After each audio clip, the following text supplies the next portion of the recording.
नमस्कार, आप सभी का स्वागत है क्राइम 24 लाइव न्यूज चैनल में और मैं हूं आपके साथ ममता दुबे। आइए ले चलती हूं कुछ खास खबरों की ओर। गुजरात जिला सूरत मंगलवार। आज महिलाएं हर क्षेत्र में पुरुषों के बराबर हो रही हैं। महिलाएं खेती में अपने भाइयों, पिताओं या पतियों की मदद कर रही हैं और प्रगतिशील महिला किसानों के रूप में ख्याति प्राप्त कर रही है। महिला किसान भी प्राकृतिक खेती में सफलता प्राप्त कर रही हैं।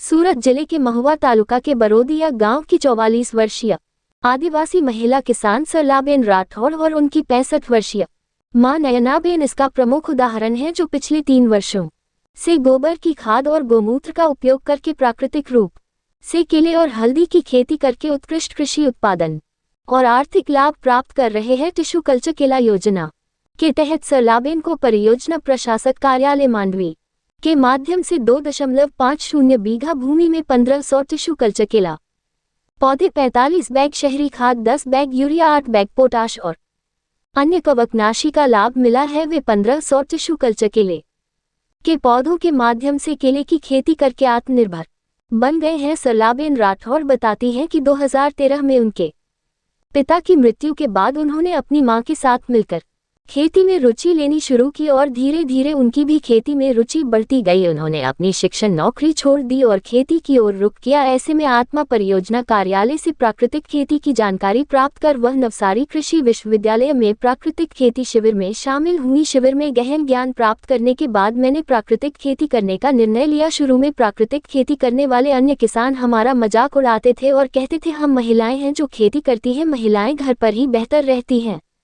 लेकिन आज हम खेती कर रहे हैं और उन सभी लोगों की तुलना में बेहतर उपज प्राप्त कर रहे हैं। आज लोग प्राकृतिक खेती में सफलता पाने वालों को सम्मानित करते हैं। उन्होंने आगे बताया कि वर्ष 2021 से 22 में मैंने केले के पौधे के लिए ऑनलाइन आवेदन किया था, जो आवेदन स्वीकृत हुआ और मुझे 1500 केले के पौधे प्राप्त हुए। खाद में 45 बोरी सिटी कंपोज, 10 बोरी यूरिया, 8 बोरी पोटाश व अन्य फफूंदनाशक भी पाए गए। 2.50 बीघा में 1500 पौधे लगाने के बाद अब केले की फसल तैयार है। पौधरोपण पर आने वाले खर्च के बारे में उन्होंने बताया कि निराई गुड़ाई और जुताई का कुल खर्च 2500 रुपये आता है, 80 से 90 हजार रुपये, जिसमें से मैंने केवल सरकारी सहायता से 30,000 रुपये की राशि प्राप्त हुई। 1500 पौधे लगाने से होने वाली उपज के मुआवजे के बारे में उन्होंने कहा 13 से 15 रुपये की कीमत के हिसाब से मुझे कुल पौधरोपण के लिए 3 लाख रुपये का मुआवजा मिलेगा और सारे खर्चे काटने के बाद मुझे 1000 रुपये का लाभ होगा, 2.50 लाख रुपये।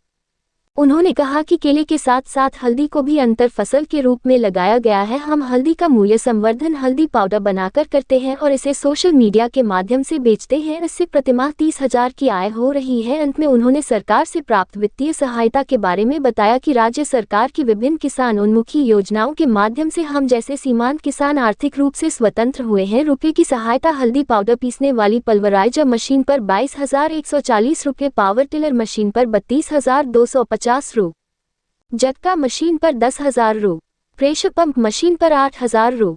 उन्होंने सरकार का आभार व्यक्त करते हुए कहा कि सरकार से प्राप्त सहायता के कारण वह आत्मनिर्भर बन गई है। प्राकृतिक खेती को अपनाने वाली खुशहाल आदिवासी महिला किसान सरलाबेन राठौड़ और उनकी मां नयनाबेन अपने क्षेत्र और राज्य के अन्य किसानों के लिए प्रेरणा बन गई है, जो प्राकृतिक खेती में रुचि रखते हैं। रिपोर्टिंग से संपादक विंध्याचल ओझा।